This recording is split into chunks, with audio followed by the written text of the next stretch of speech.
Welcome back to Today. It is, as always, great to be with you. Now, childcare costs are set to soar past $200 a day unless there is a drastic shake-up of government rebates. Yeah, new figures out in the Sun Herald this morning show that childcare fees will rise up to 22% over the next 4 years. That looks like it's coming out of the Courier Mail, I'm afraid. To the point where some mothers would not pocket any money at all after paying tax and their childcare. Let's talk about this now in the Sunday Jury. Joining us this morning, Shelley Horton from Shell Shock Media and Mikey Robbins. Morning, Mikey. Mikey from round the corner. Yes. Mikey, comedian Mikey Robbins. That'll do fine. That sound? Yeah, all right. This isn't funny, is it? No, it's not. It's actually dreadful. And let's be honest, it impacts more on working mothers than it does on working fathers. And to think that a working family that needs two wages, the vast majority of the second wage being taken up by childcare. Well, Shelley, you're more across this than I am, but I think it's a ridiculous situation. What do you do here, Shelley? Does a mum not work and just look after the child full time? No, it's crazy. Or do you work and then all of your money get soaked up by childcare? No, the government needs to step in and give more of a hand. And I think if we look at there was a government productivity report that showed that 1.57 million kids are actually being put into childcare, and that is a massive increase since 1996. It's actually up 77%. Now, the reason for that is more women are going back to work, and this is something that the government wants. This is something that women want. So, therefore, we need to make this happen. We can't have women going back to work just for self-esteem and for the fact they want to work. They need to be able to make some income as well. So, childcare needs to be subsidised. This has to be bumped up in the priority of things to be addressed. Yeah, I mean, just to rip around the country, rates $2.23 a day in Sydney, Melbourne $1.75, Brisbane $1.57, Canberra $1.52, and Adelaide $1.38. It's not now, by the way, it's by the year 2020. Also, too, I mean, it's not just the parents' thing, but this is a personal theory of mine, that kids that go to childcare learn social skills much earlier on than kids that spend all their time at home. It's good for the parents, it's good for the kids. They have curriculums too. I just don't understand how childcare can be that expensive when I don't believe childcare workers are getting paid a lot of money that's to the do crazy an thing. important job. Absolutely. And I think, too, we just need to realise that this is an investment in our future, and we want women back in the workforce. We want happy kids. We want them to be raised by childcare teachers who are happy to be there. So this has to be a priority. All right, let's move on now. Being fired can be horribly embarrassing. Not that I know. We've all been there. Fingers crossed. Yeah. Rightly or wrongly so. And then sometimes it can just be pretty weird. Yeah, this is according to Daily Mail. Hundreds of disgruntled employees have taken to an online forum to reveal the most outrageous reasons they've got the sack, from using a purple pen and slouching to all-out fails like getting drunk and perhaps even fluffing. I heard, you know, passing of the wind. Letting Fluffy off the chain. Yes. Or as we used to call it in my family, who punched Humphrey? I'm not sure that I believe that one, by the way. Is Humphrey your dog, or is it Humphrey B. Bear? I don't understand. It's what my grandfather said every time someone passed wind. He went, who punched Humphrey? As in someone got behind Humphrey and punched him. Anyway, we're a strange family. Anyway, look, can I just defend the guy who got fired for breaking wind? He was a cleaner and he was in the bathroom cleaning toilets when he did it. If you can't do it there, where can you do outrageous. it? That must have just been the straw that broke the camel's back. You'd assume so. I wonder if he was a loud guy or like one of those silent but violent guys. I do that, and I crop dust through the office if I'm annoyed with everyone. You heard it here first, folks. I just got this mental image. I know. That's great. I was of Shelley Horton coming in out of the clouds. And is it great when people blame someone else? Yes, it's like the sweetest revenge. We're talking about reasons for people getting fired. You ever gotten fired for a silly reason? Sorry. Gee, is low ratings a silly reason? Yeah, that's harsh. Actually, mind you, that's still better than some of the shows that are on today. Yeah. No, yes, I did. Years and years ago. I worked, this is in one of those reject china shops. Awesome. And I'm a person, I can't even iron my own shirts.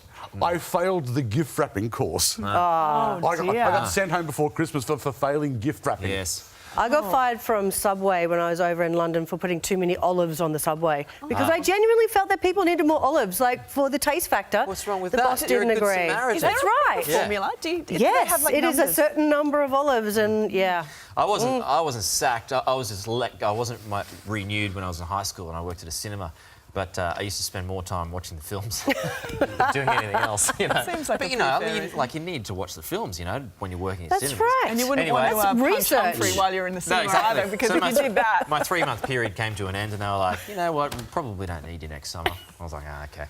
It all worked out well for you there, Worked didn't all right it? in the end, yeah. All right, up next, hundreds of people are sharing their favourite moments from Obama's presidency, and we will weigh in on his legacy.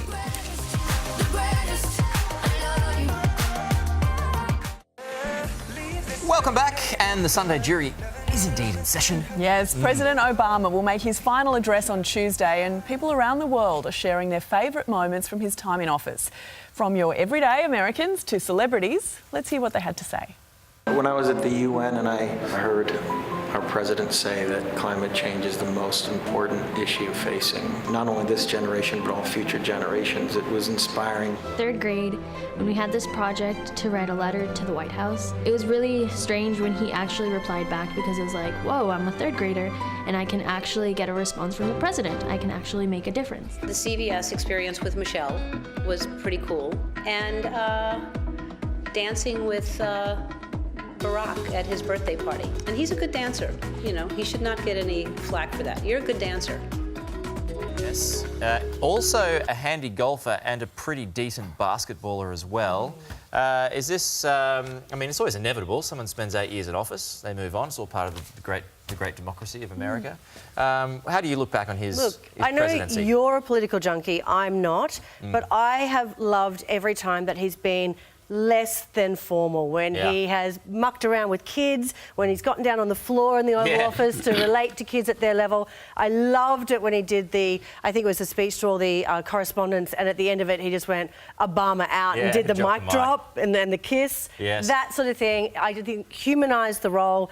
I think he's been amazing, and he should be very, very proud. Whatever you think of his politics, whether you agree with it or not, he's pretty cool, isn't he? I mean, he's just got He's got cool swagger. I mean, let's face it, can you imagine another president singing Sweet Home Chicago with a blues band behind him and getting it in time? Whereas now, of course, we have the overshaken can of Fanta, who's about to be leader of the free will. Played saxophone. That's all right, isn't it? Yeah, Clinton played saxophone. Yeah. I mean, it's like you're saying, can Trump fill his shoes? Well, we know he can't fill his gloves because he's got tiny little child hands. Although he beat him, Donald Trump is a very good golfer. He beat him on a golf course. He plays off like a 2 or a 3, which is pretty good for those who don't follow golf. For a start, he's keeping score, so we all know he's fibbing. True. I mean, how different do you think it's going to be, Shelley? Oh, I actually feel a little bit sick. I have fear.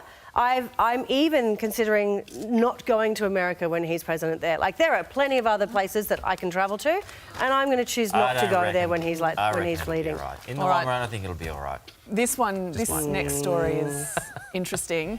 If you're currently expecting and contemplating... I just had a big Christmas. Oh, sorry. There we go. Well, look, there's unique and there's unique when it comes to baby names. English magazine Tatler, which is apparently the authority on all things posh, it has collated a list of new age high society names, including Hum, Power, X-Man and Koala. David and John also made the list there. Quail, Wigbert. Shelley. No, this is ridiculous. Look, Tatler is very, very posh, but I think they need to remember you can call your child a regular name and then give them a nickname like Koala. It doesn't have to be their official name. I've got a girlfriend with my favourite nickname. Her parents call her Bass. And I said to her, how'd you get that name? Do you play bass guitar? Turns out they had 2 very sick preemie babies beforehand, and then she came out and they just called her the Bass model. She was perfect. No hassles. Bass. Oh, that's sweet. That's awesome. And she's kept it. Good on you, Bass. Any like of those names? Well, the one that got me is someone who was brought in a Catholic house was a girl's name Gethsemane, which is the garden in which Judas betrayed Christ to the Romans. What a lovely name for a little girl. Yes. Yeah. It's like calling a little Aussie boy Glen Rowan. Yeah. Power, there we are. Yeah. Power, You know what? Scar, come inside. I've been banging on about this for a while now, because you know how a lot of human names are becoming more animal names. Yeah. Well, animal names, I reckon, the old human names should be going to animals, like, Peter, or Phil, or Grant. So, like, You're call saying your you call your cat dog Graham. Peter? I call my dog Phil. You know, just go the other way.